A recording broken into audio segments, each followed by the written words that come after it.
pinapahawak mo ba sa partner mo yung cellphone? Ako, personally, pinapahawak ko sa kanya kasi wala akong tinatago sa kanya.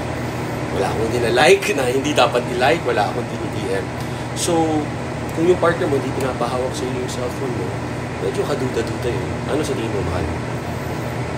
Diba? Parang may something. Kasi kung papasok ka sa isang relationship, dapat open kayo sa isa't isa and honest kayo. Dapat walang secrets. Honesty is the best policy. Tsaka team kayo eh, teamwork kayo, diba?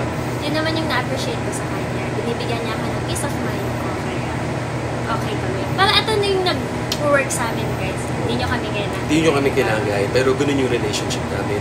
Kasi 100% trust. Yes, sir. So, yun. So, do what works for you tsaka sa relationship nyo. Pero ang advice ko, dapat team kayo. Siya yung best friend mo.